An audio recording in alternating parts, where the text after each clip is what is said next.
Oh, Secretariat. You are able to hear me clearly, Shivang? Yes, sir. Yes, sir. Yes, sir. Yes, sir. And my video is also Yes, sir. okay. Perfectly fine, sir. Oh, great. Thank you so much for confirming, Shivang.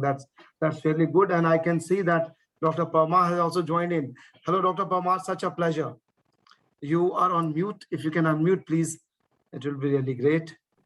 Yeah, good evening, Dr. Very Gupta. good evening. Hi. Very good Yeah. evening, Dr. Parmar. That's such a pleasure. I'm already getting goosebumps. Great. I welcome all, Dr. Shrikant and you and Shivang. Yes. We are joined in by our president, Dr. Shuniket Mishra, and definitely our vice president of Delhi branch, Dr. Kamla Fatyal, and Dr. Tyagraju from down south, one of the very prominent faces and very esteemed and highly knowledgeable faculties. So it's a matter of great privilege and for me an honor that I get this opportunity to moderate these kind of events at times. And I really appreciate you sparing your time to share the key developments on the topic. We will just begin in another 2-3 minutes, Dr. Parmar. Yeah. We are just doing some basic housekeeping stuff, checking all the audio and video and also the screen. And then in another 2-3 minutes, we are going to start. Yeah, that's great. That would be great. Great. And we can see that definitely Dr. Mishra has also switched on his video. Sir, good evening. You're on mute, sir, Dr. Mishra. Sorry. Good evening, Dr. Karthikeyan. Welcome. Yeah, and good evening, sir. Thank you for taking time for this session. And to our great surprise and also the dedication that Dr. Mishra, he has just landed. He has probably just reached home, I think. He would have kept his bag and in front of camera. Dr. Thyagarajan, we can definitely see you. Thank you so much. As always, such an honor to have you. Yeah, thank you. Good evening, sir. Thank you. Yeah. We are just mentioning that some housekeeping stuff, and then another couple of minutes we are going to start to Dr. Mishra and Dr. Parmar. Yeah, sure.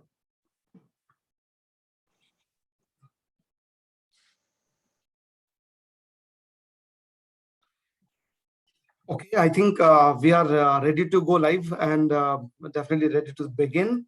And very good evening, everyone, all the panelists, all the esteemed panelists, and also attendees. I really appreciate your gesture for joining in. Once again, very warm welcome to Dr. Karthikeyan Parmar for sparing his time to share his knowledge and also the work that he has done on this wonderful topic and also about a novel drug. And I'm Dr. Pavan K. Gupta, member executive body AEOHD, that's Delhi branch of IEOH, National Body of Indian Association of Occupational Health, and also secretary of AEOHH. It's on behalf of AEOHD executive AEOHH, extending a very warm welcome to esteemed speakers, panelists, and attendees, all of you, and gratitude and thanks to all of you for joining in us this evening. Webinars have become a very common thing, but yes, sparing time and coming for this knowledgeable feast and events is definitely a great move and a decision that we take. So I really appreciate that. It is definitely a matter of great pleasure and privilege to get an opportunity to host this second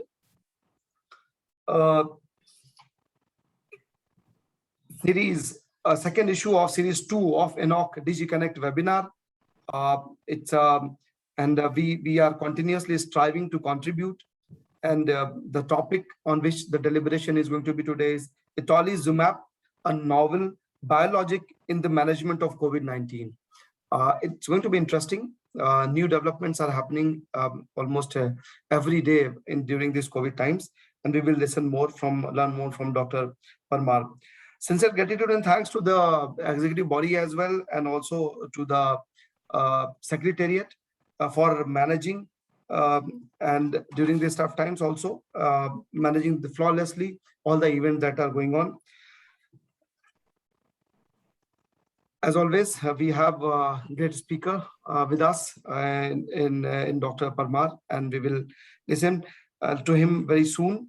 And quickly, just to touch upon the timelines, it will be a half an hour for the session by Dr. Parmar, and then we'll have some 15 minutes for question and answers to deliberate from both from panelists and attendees. And I would request and put the perspective that please do not forget to put your question in the chat box or in the Q&A box, and or raise your hand for that matter. We will take it in the order of appearance and we'll try to address and take all the queries. If any query is left, we will try to answer offline. That will be our endeavor. With that, and I can see Dr. Sandeep Sharma has joined in, National Secretary of IOH. Dr. Sharma, very good evening. Thank you so much for joining and sparing your time. I hope Dr. Fatyal is also able to hear us clearly, ma'am. You're able to hear me? Dr. Kamla Fatyal, ma'am. Just wanted to check. Okay. Probably ma'am will be unmuting and then telling us in a while. With that, I extend this e-platform to our very own President, Dr. Shiniket Mishra, President of the body, to please give inaugural address and declare the webinar open. Over to you, Dr. Mishra, please. Thank you, Dr. Pawan. Good evening, everyone. Namaste. On behalf of my branch team, I welcome all the delegate participants. And once again, thank Dr. Kartikeya Parmar for sparing his time for this webinar. Especially Dr. Sandeep Sharma, Dr. Tyagaraja, Dr. Kamla Fatyal, you have spared his time for joining this program also. So, Dr. Pawan, please proceed. We are already 10 minutes ahead of the schedule. Yeah. Hi. Thank you so much, Dr. Mishra, for this kind gesture and giving the permission. We have Dr. Kartikeya Parmar among us. Before I hand over this platform to Dr. Parmar, a brief introduction about Dr. Parmar. Dr. Kartikeya Parmar, Associate Professor, Department of Medicine, BJ Medical College and Civil Hospital, Asavra, Ahmedabad. He will be deliberating on the topic Nolitolizumab, a novel biologic in the management of COVID-19. Dr. Parmar is currently working as an associate professor, as I mentioned. He has more than 15 years of teaching and clinical experience in the field of internal medicine. He has been awarded by Honorable Chief Minister of Gujarat for selfless and tireless work in COVID-19 pandemic on 15th of August 2022. Many congratulations, Dr. Parmar, on this achievement. Really appreciate it. Thank you so much. He received the Corona Warrior Award by Ahmedabad Medical Association on 27 September 2022.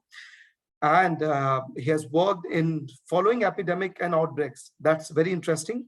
Currently working as nodal officer for patient care in dedicated COVID-19 1200 bed hospital from 18th March 2022 till date for COVID-19 pandemic. Very interesting. More than 25,000 COVID-19 patients have been treated, including those with critically ill ICU patients. Swine flu epidemic 2015, leptospirosis outbreak 2013, hepatitis outbreak in April 2019 till April 2019, worked at Sarvajanik Hospital, Modasa, India.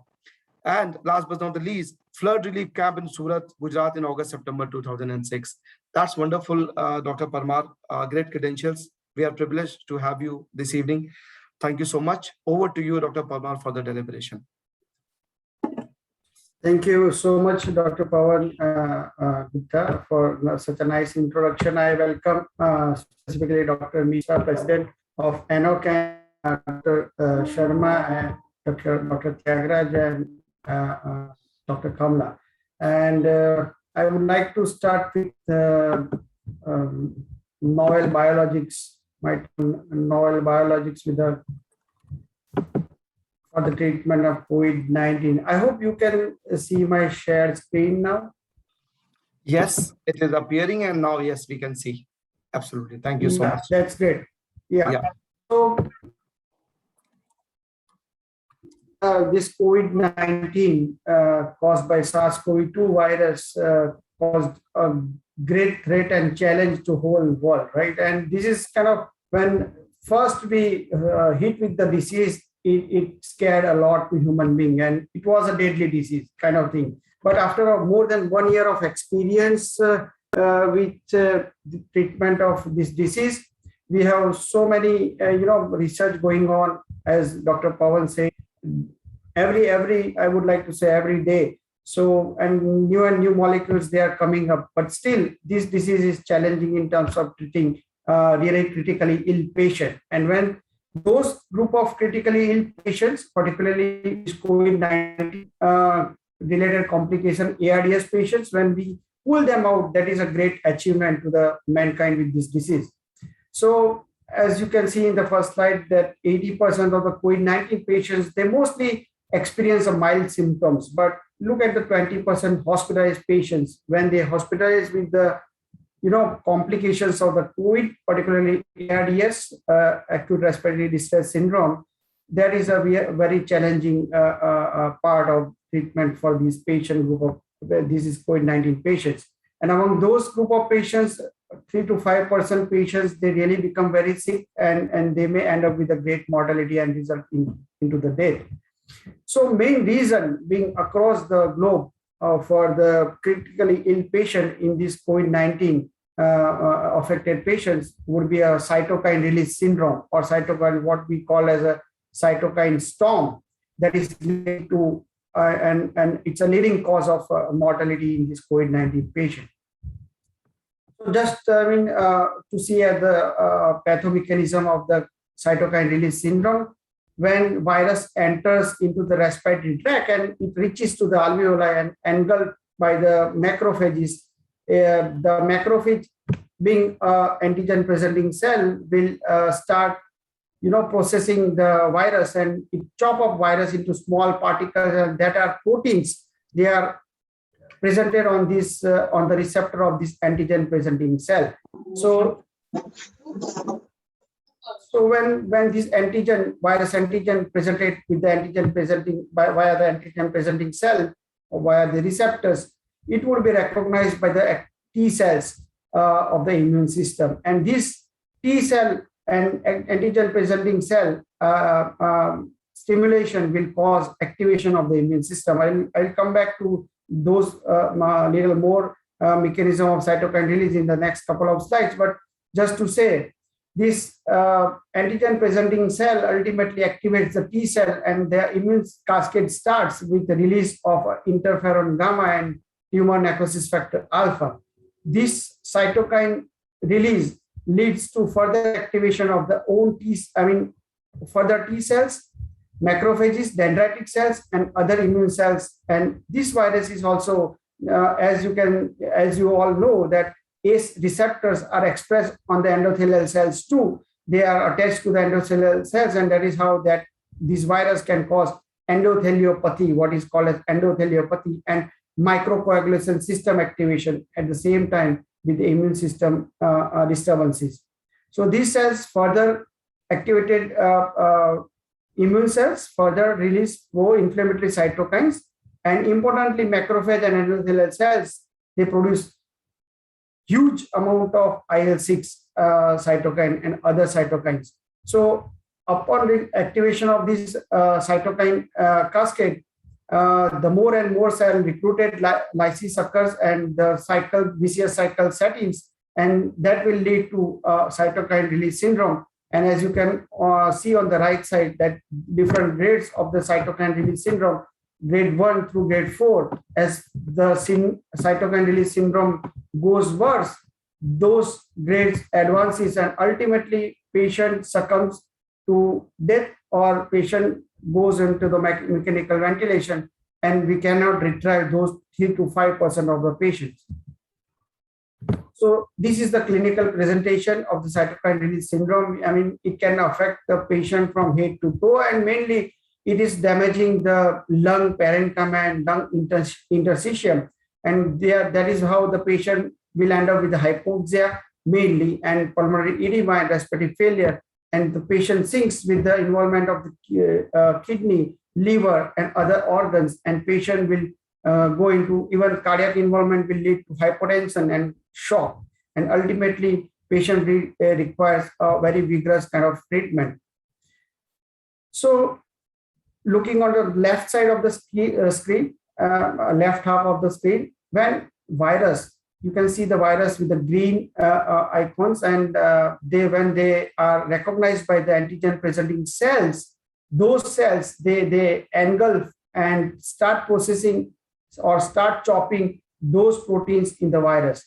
And as they chop these proteins, they represent that protein onto via the receptors to get recognized by the T cell receptors. And as you can see with the yellow and blue receptors, with orange antigen even, and those antigen would be recognized with the T cell receptor. And upon recognition, there is a confrontational changes occurs, and activated leukocytes, they are expressed by antigen presenting cells, and those co-stimulatory receptors attached to the CD6 of the T cells. And upon this stimulatory response, co-stimulatory response with the receptors, there is a huge release of huge cytokine in terms of IL-6, T1 necrosis factor alpha, and so on.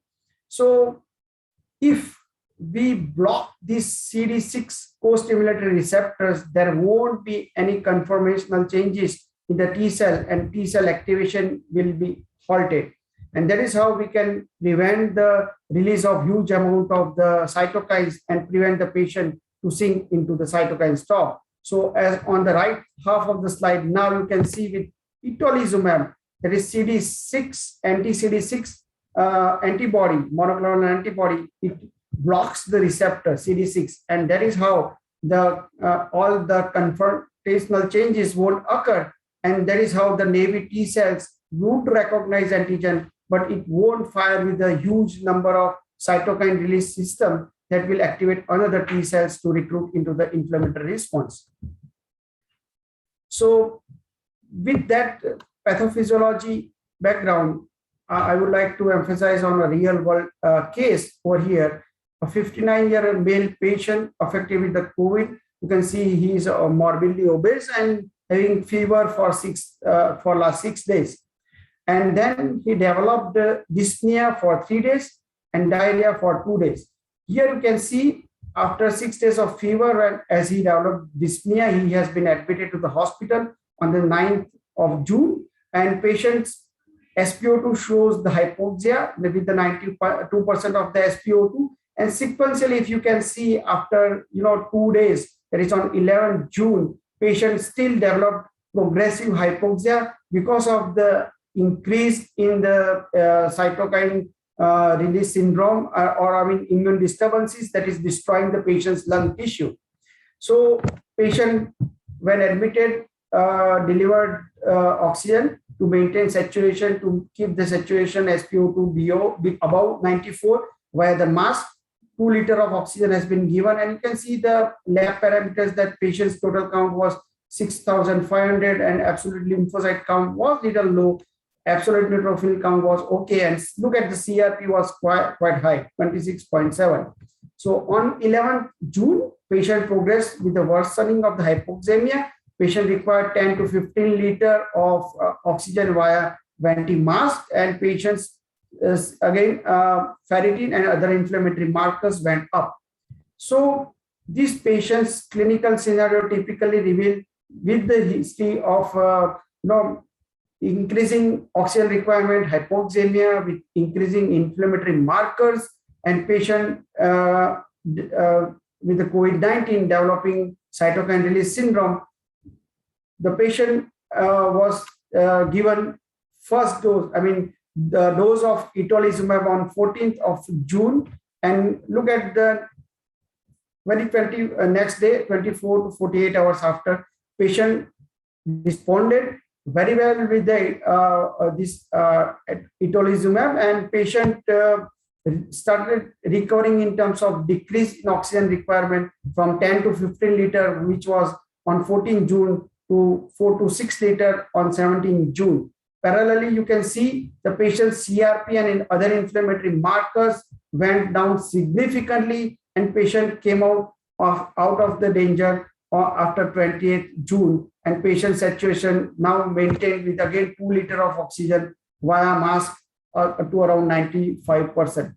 So this is the patient's X-ray when patient presented. It was taken on the 11th of June. Yet you can see the peripheral opacities in both of the lungs. That is suggestive of viral pneumonia, and on patient gradually worsened with increasing opacities on the both sides on 14th of June.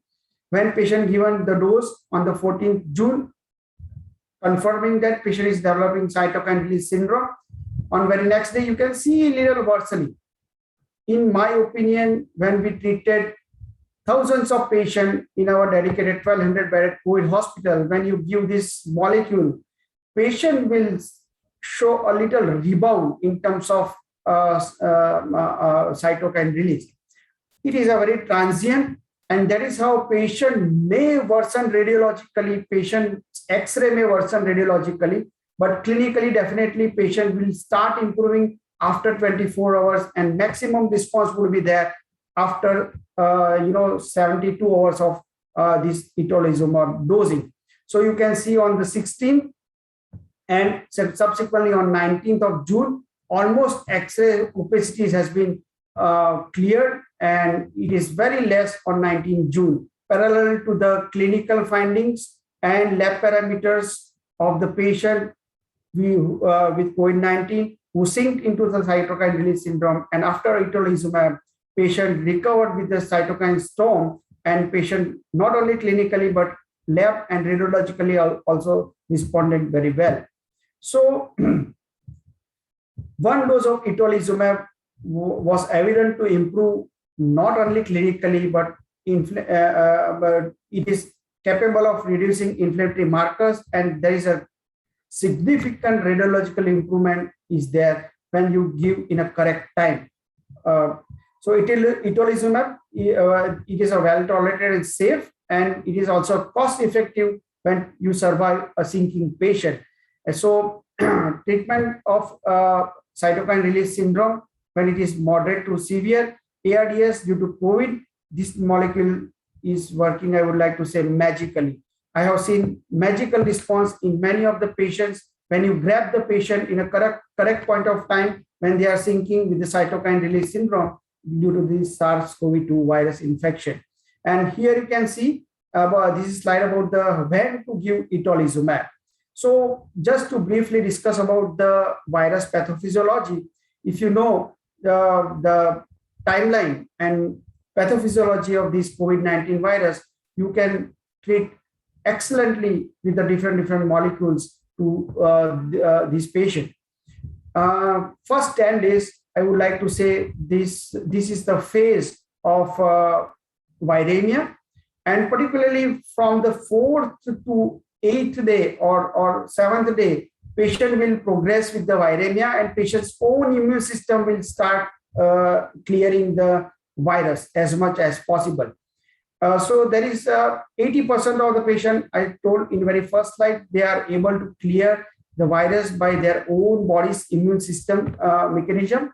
But some of the patients, say 20 to 30% of the patients, their immune system, while clearing the viral proteins, they cross-react with the lung proteins, and they are particularly the alveolar membrane in the interstitium, and that is how they are damaging the lung and gas exchange membrane in the lung.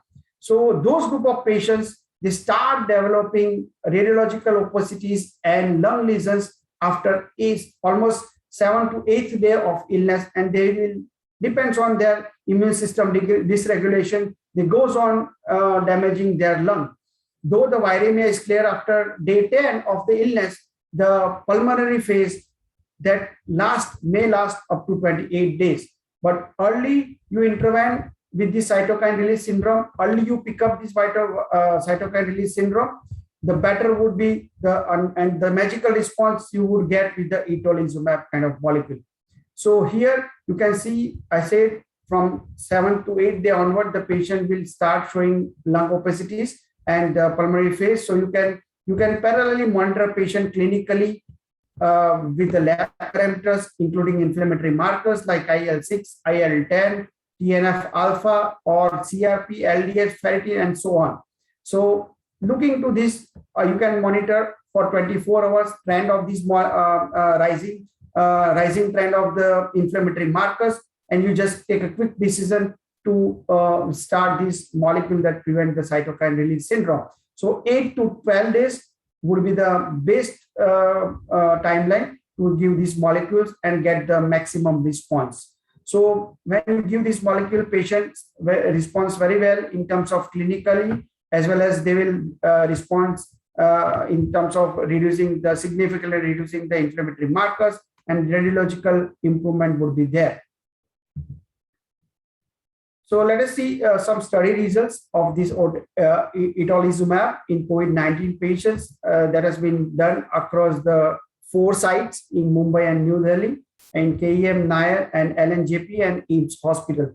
It was a multi-centric open label 2-arm randomized pivotal trial to study the efficacy and safety of itolizumab in COVID-19 complications like ARDS. So patient, when they went into the pulmonary phase, in ARDS, those eligible group of patients, they are segregated in 2 arms, arm A and arm B. Arm A is a standard of care, that is base supportive care plus itolizumab. They include the 20 patients in those arms, and arm B, base supportive care has been given to the 10 patients, and they analyze those patients and follow up those patients in both arms for the 4 weeks of treatment period during their hospitalization, and they evaluated those patients. What they found is, in arm A, who have been treated with the standard of care with itolizumab versus arm B, 20 patients who have been enrolled, they all recovered, and in arm B, those of 10 patients, 3 patients succumbed to death. So there is a high significant statistical difference were noted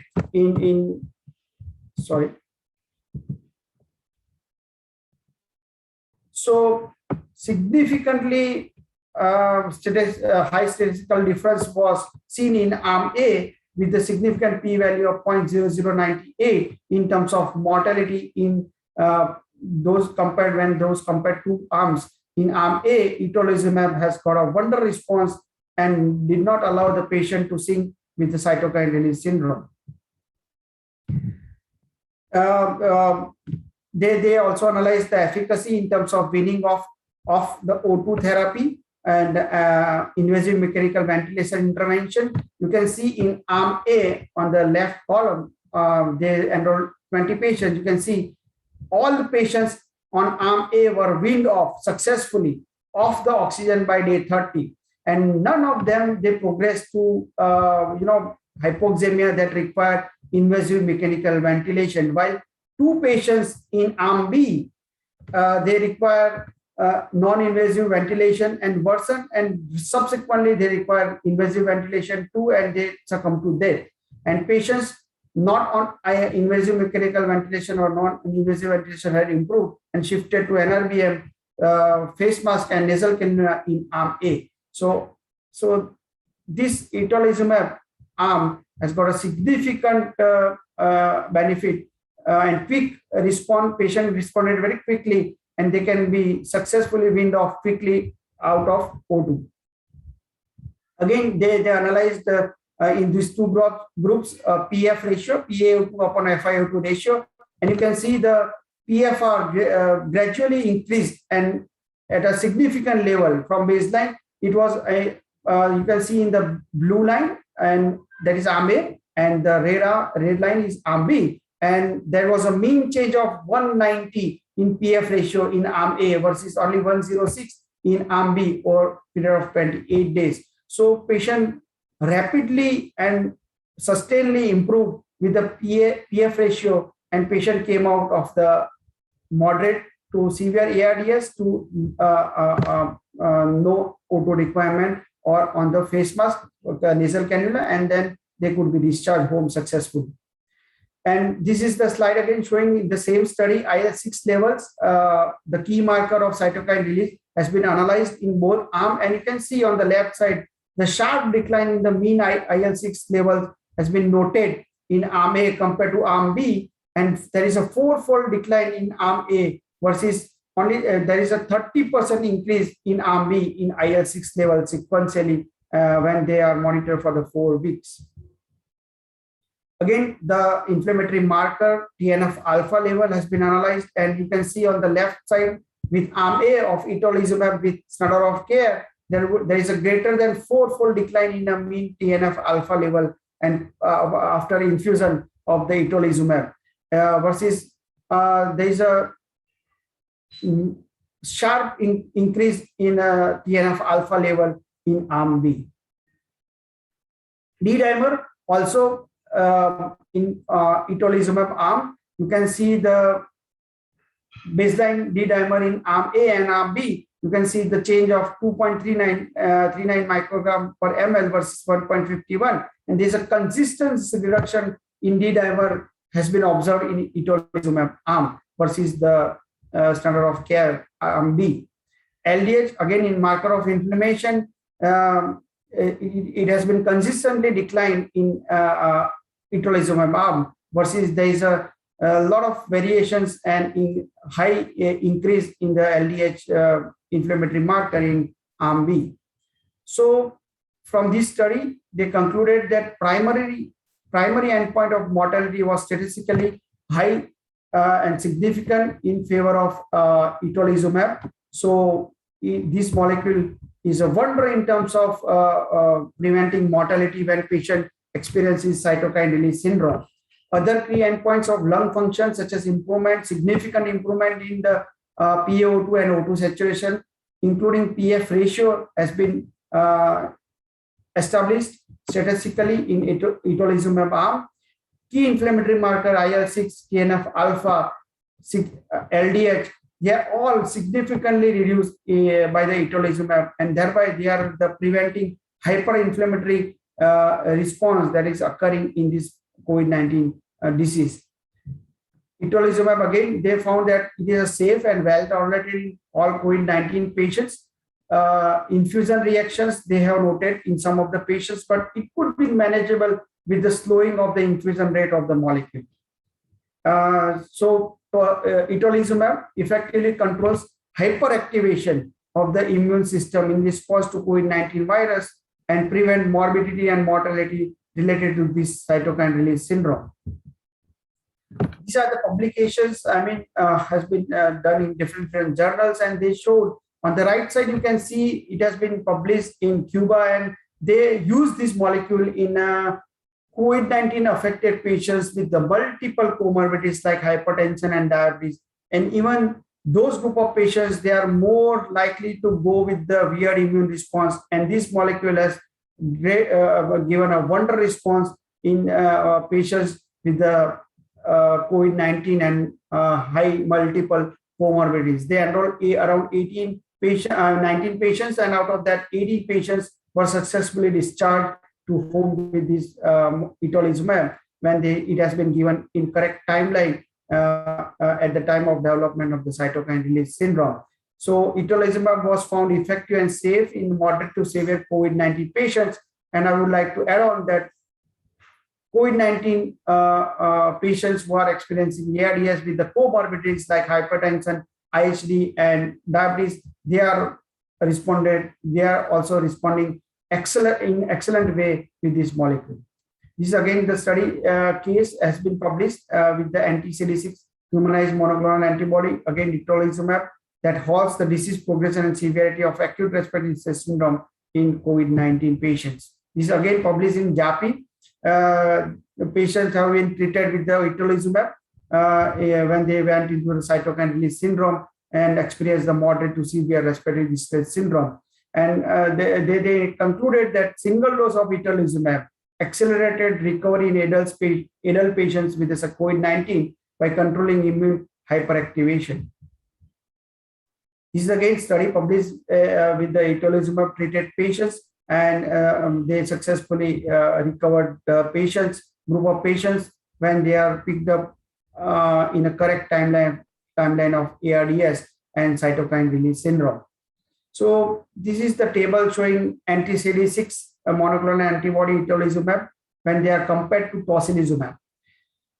Tocilizumab we have also used in our center, but to our experience, it gives a great rebound in terms of when you use in cytokine release syndrome, and patients may worsen and patient may experience a lot of side effects, and it has got a least potency to control cytokine release syndrome in a balanced manner.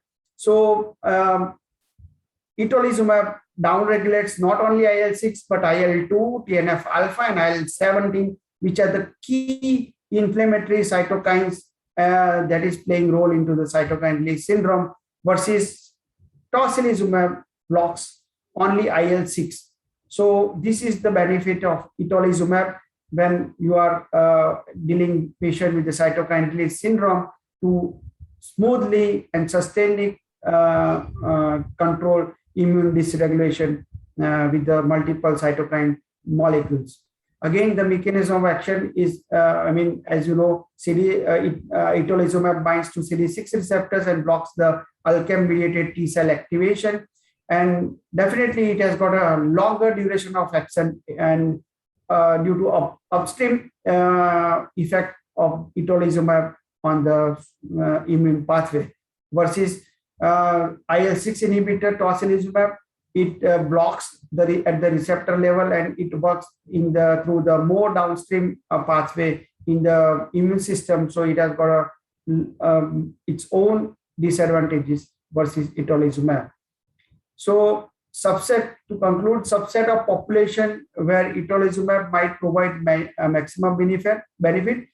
They are the ARDS patients, particularly COVID-19 affected patients developing cytokine release syndrome and ARDS, and who requires hospitalization and who require more and more oxygen after admission day by day with the high inflammatory markers, and they are experiencing moderate to severe ARDS defined by PF ratio of less than 200.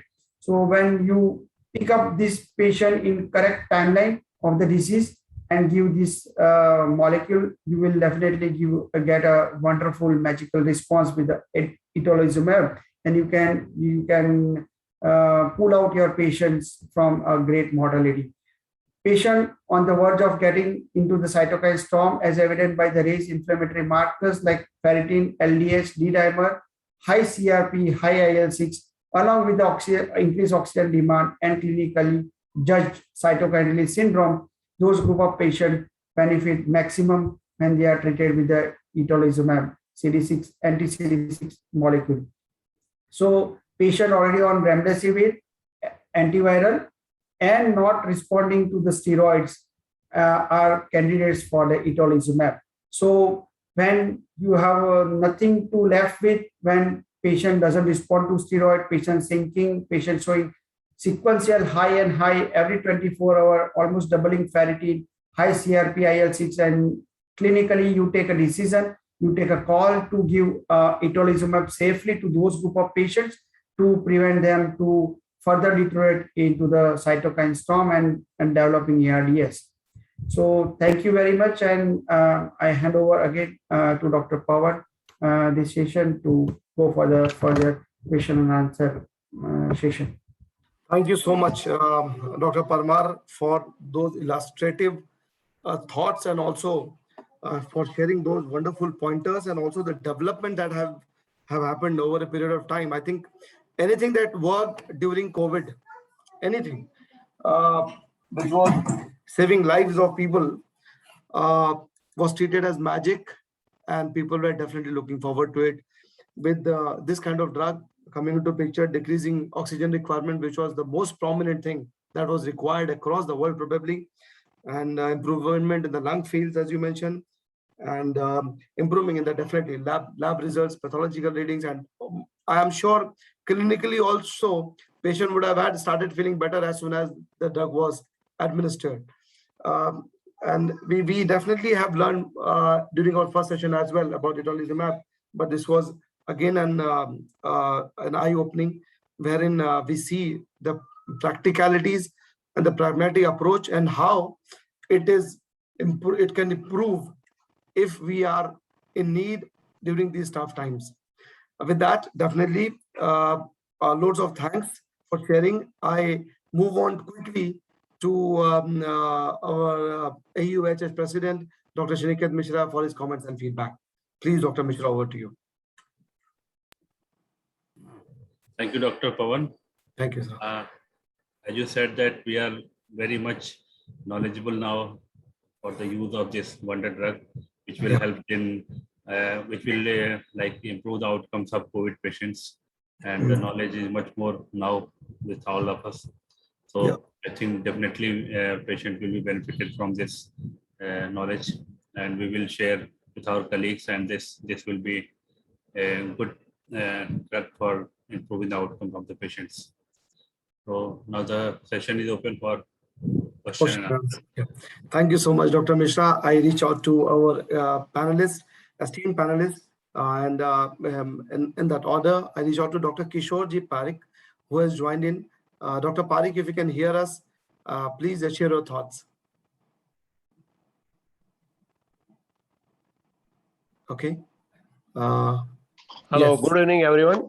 Hey, good evening, Dr. Parikh. Yeah, Thank yeah. you so much for joining in, please. Yeah, actually, till now we are just talking about the tocilizumab and all this, but this is somewhat newer, which is still some trials are still as per discussion, as per the sessions of still some trials are required. But see, nowadays we are in decline phase in many states. Few states are definitely affected as on that. But still, this is newer medicine, so I think it will be definitely helpful and the more excellent result we will expect in the future. So this is an excellent session, and thank you so much. Thank you so much, Dr. Parikh, for your valuable feedback Yeah. and comment. Really appreciate. Yeah. Moving on to our Senior Vice President, Dr. Rajiv Kumar Jain. Sir, please, if you are hearing us, please share your thoughts. Okay. Maybe Dr. Jain would be able to join in a while. Moving on to Dr. Fartyal, Dr. Kamla Fartyal, if you are able to hear us.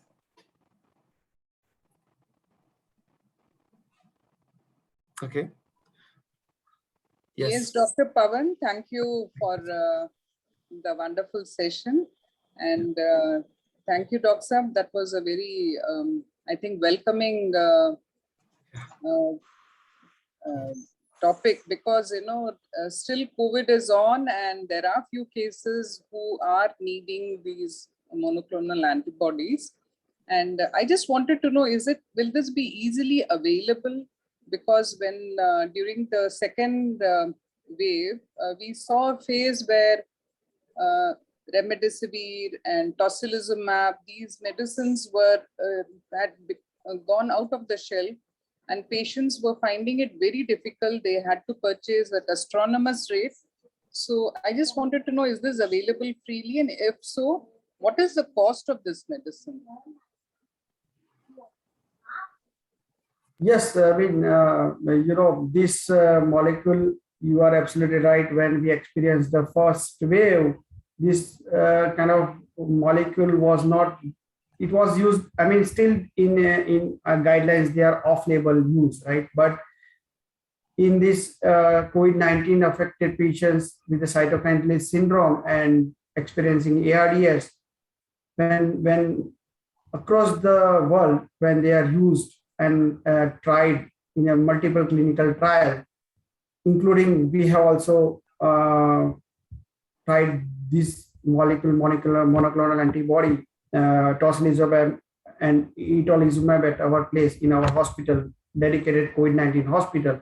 And it gives a, you know, magical response, I would like to say, at the end of 72 hours in the patients who are sinking just because of the high immune dysregulation in terms of ARDS. So yes, in first wave, when this molecule act wonderfully, everybody knew that, and most of the patients, they are entering into the pulmonary phase because the promising antiviral drugs was not there. And nobody was knowing which is the antiviral drug that will act perfectly against this virus. So those group of patients who are experiencing pulmonary phase with COVID-19 was more, and this molecule highlighted like anything when everybody it has unrevealed through a study via a research that this molecule is working for the CRS and ARDS. So there is how the scarcity was there. Lot of countries they applied lockdown.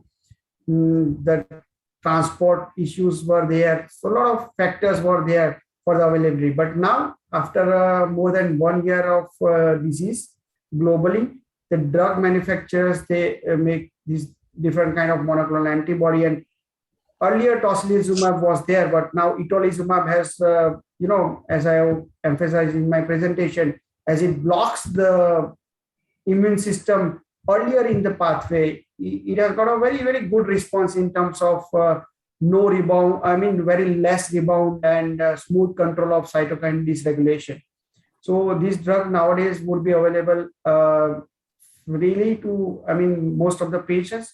And yes, when you think of cost, when patient loses life, it's a loss to the human being. But considering those part, cost is not that much concern, and government is also helping a lot to the hospitals and to keep the price, less and affordable to the COVID-19 affected patient population who are going into the ARDS.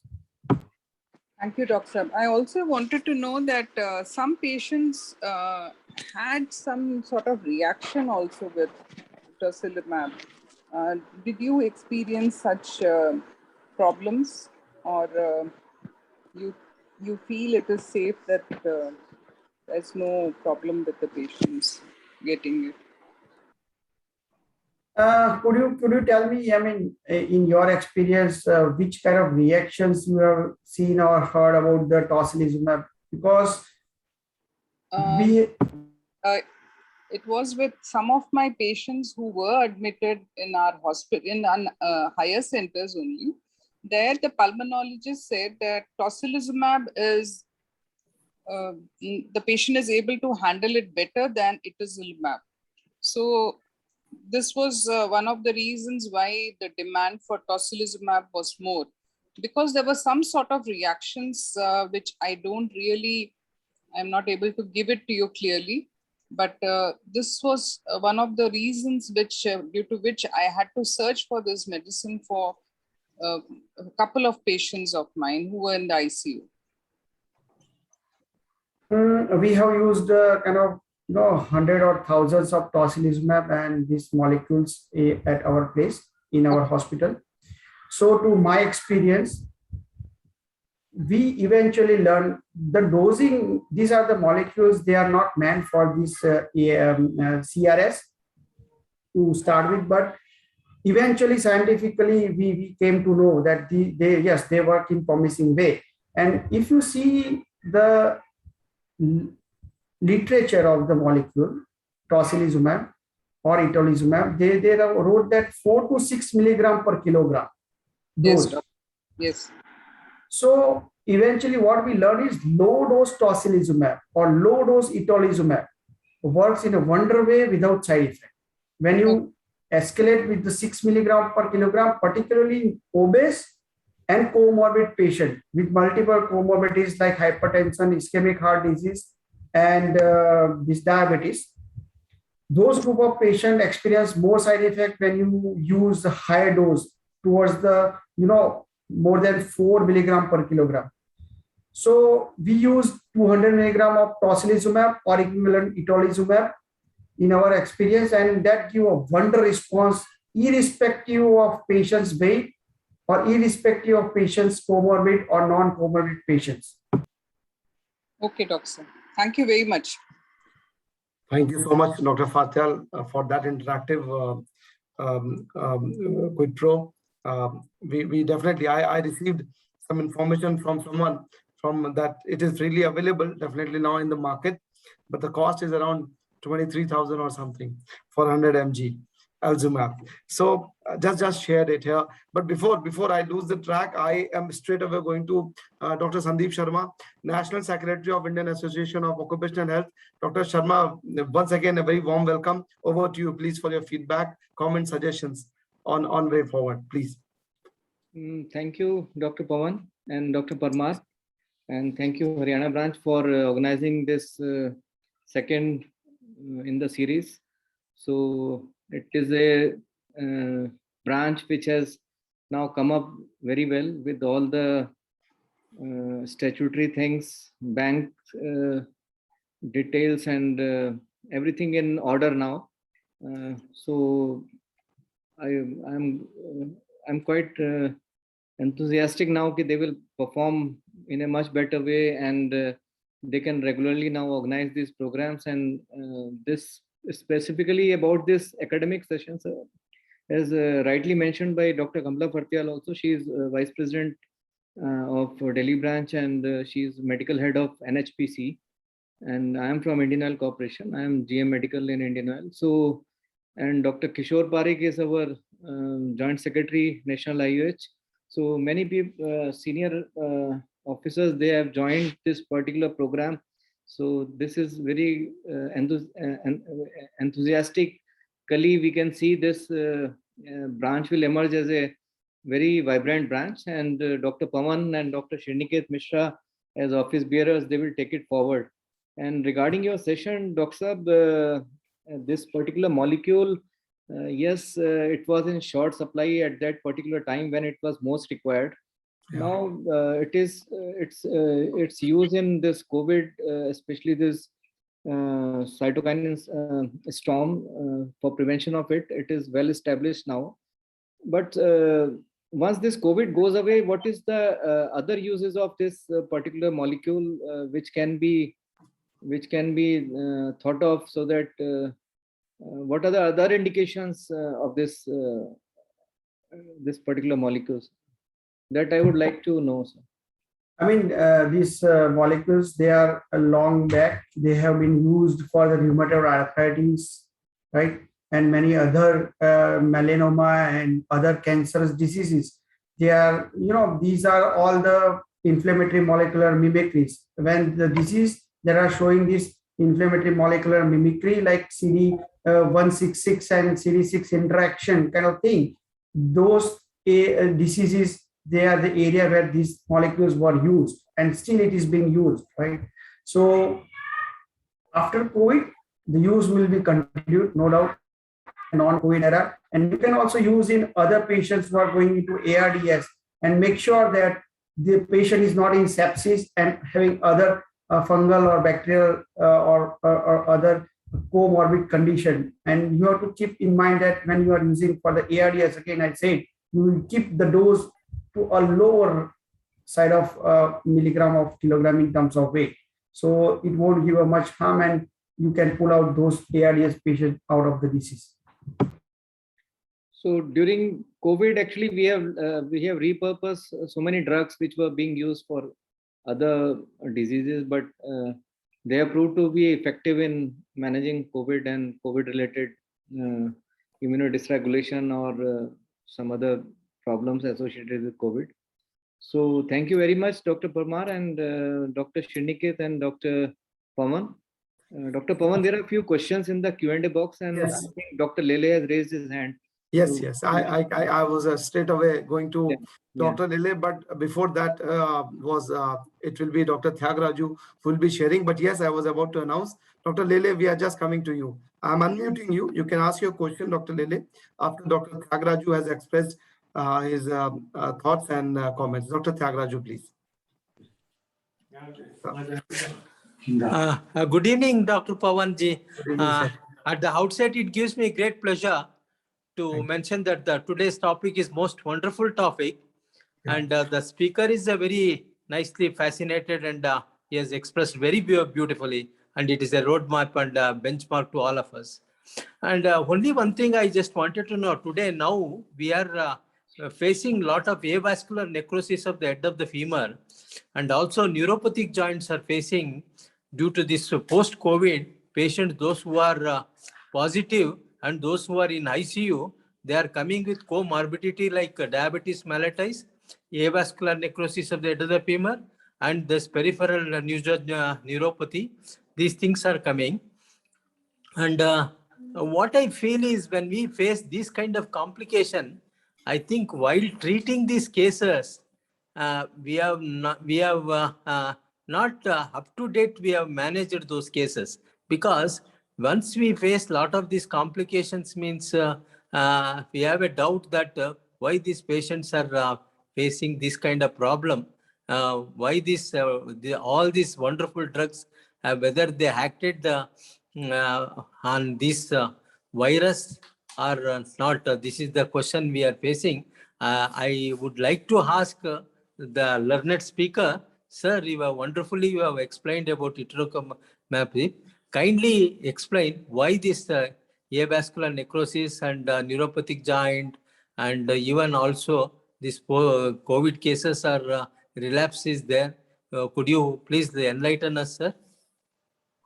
Yeah, sure. Thanks for appreciating my talk. But I mean, just to share experience at my center, we have treated around 2 lakh patients.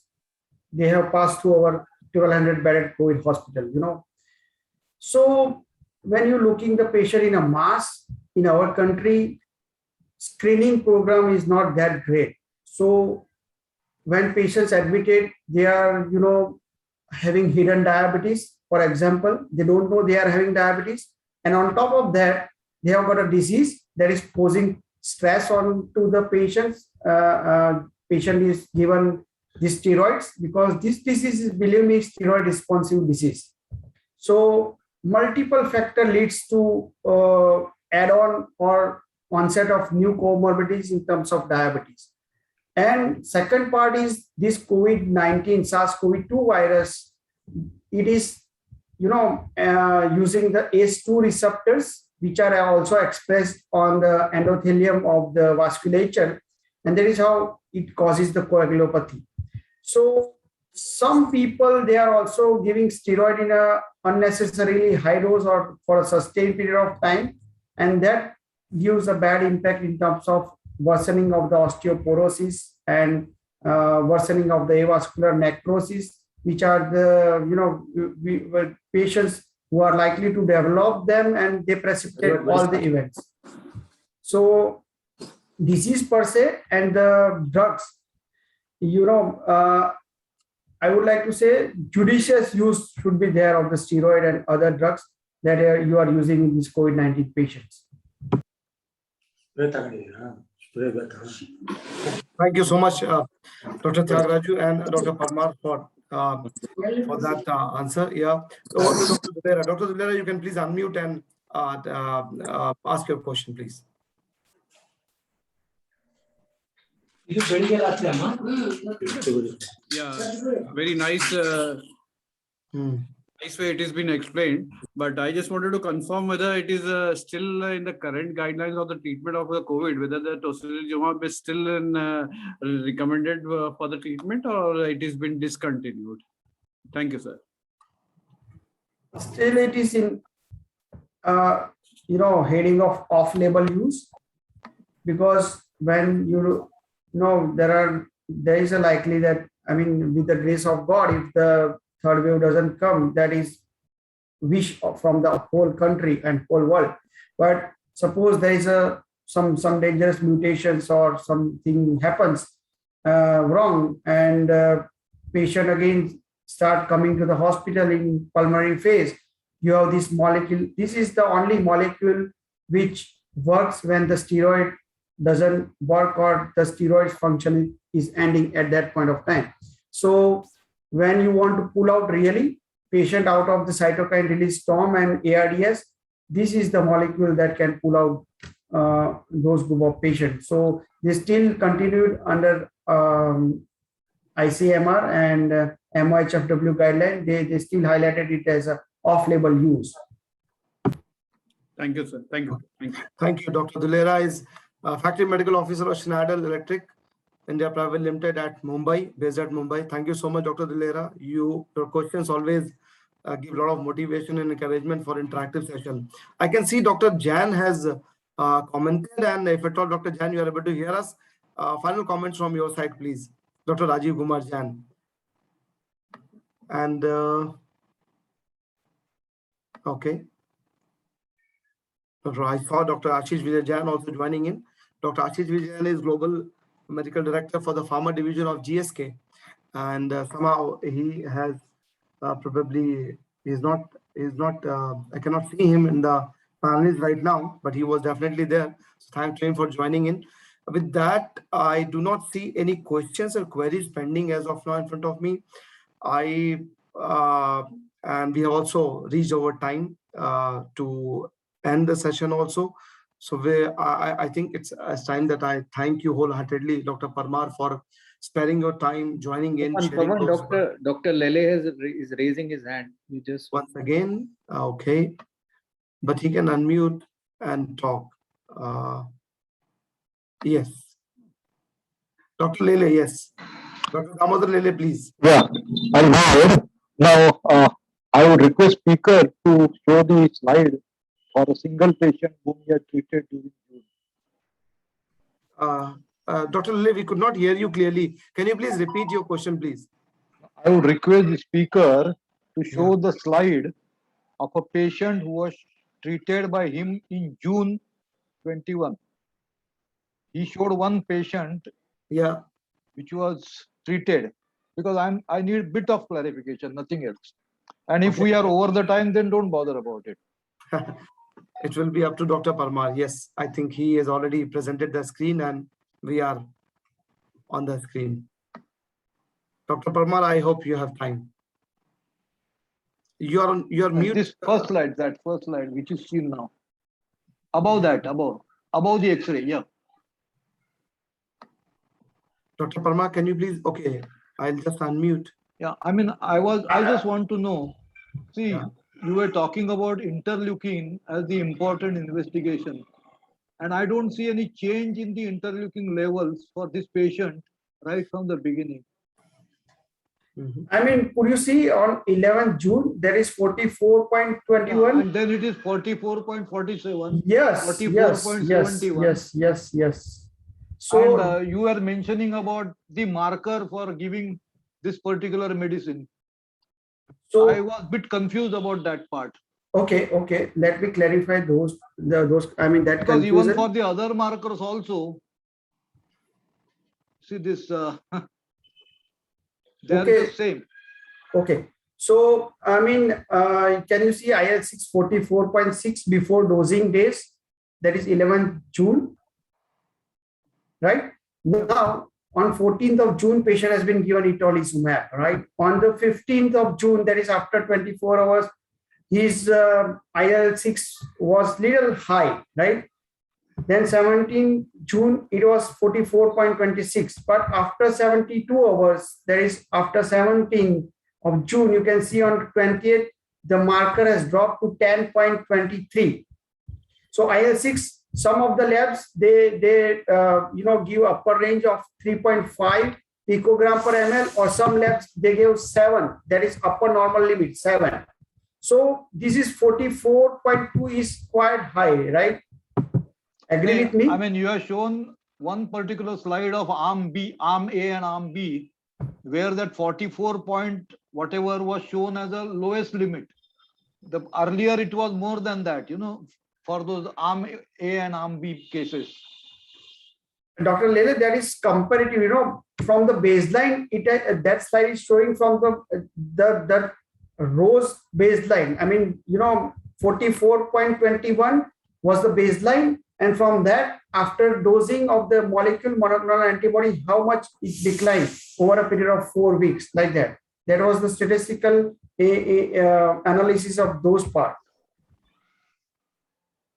Because there the values were much more higher, around 100 or 100 whatever, for arm A and arm B. Then we come to those slides. 178.92 to Yes, but 45. they enrolled 20 patients, right? This is not about this case. They Okay, fine. They took Okay, 20 okay. patients, right? That's okay, sorry. And in those 20 patients, they took a highest IL-6 levels among those patients. and then Okay. they analyze the trend, right? Got Okay, it? sorry. Oh, I was a okay. bit confused about that part. Oh, okay, okay. Now clear? I hope Yeah, I'll- now clear. Okay, okay, that's great. That's Thank great. you, sir. Thank you Yeah, for giving me an opportunity to talk. yeah, you are Most always welcome, welcome. Dr. Most Lede. welcome. Thank you so much. And I really thank wholeheartedly to all the panelists, esteemed panelists, faculties, members, and also audience. Without taking any more minute, I thank once again to Dr. Parmar for the illustrative deliberation. And we look forward to hearing more from you, Dr. Parmar, in coming days when developments will be more and we'll have more cases in terms of some more examples when the atolizumab has been put to use actually, and we have some more publications to see that it is effectively. But yes, as you rightly mentioned, God forbid, we should not be probably needing it for COVID in coming days. And Thank you so much to everyone. Dr. Parmar, this particular session might have you might have seen that our doctors, they are quite attentive in listening, whether they are Yeah, I mean, or whether they are really yeah. intellectual crowd, and they are attentive and they listening want practical solutions for all the queries. And many, since it is a working day, many of them, they might not be able to join. Yes, but yes. this all these academic activities, they are very much available on our Enoch DigiConnect webinar YouTube channel, and more than 92 videos are over there. So this video will also be shortly uploaded after this particular session, and our members, they come and they get it through this session which they have missed. So nice to be a part of this session, Dr. Pawan and Dr. Sherniket. Keep on organizing these sessions. For sure, sir, for sure. It's always a pleasure and definitely a great support from you and motivation, which helps us. It is going to a huge audience, Dr. Parmar, as Dr. Sandeep Sharma is mentioning, 3,000 plus occupational physicians, and it goes to the entire audience actually, because we record it and we put it on our channel. So it's not only a few members who are here, and so it is for the sake of the bank that we are creating, and it goes global actually. So that's how we are taking it forward. So I thank you all, team, and President Dr. Mishra and Dr. Sharma, you, Dr. Gupta ji, and Dr. Parikh, and everyone. And you can share my mobile or email number to reach me out for any reason, for any disease or molecule, right? So I really appreciate your organization. Thank you so much. That's wonderful. That's really a great gesture. We definitely will share the number so that anybody can reach out to you and benefit. Many thanks once again to you and to everyone. Thank you. Thank you. Thank you. Thank you, everyone. Thank you so much. Thank you, everyone. Good night. Good night. Yeah.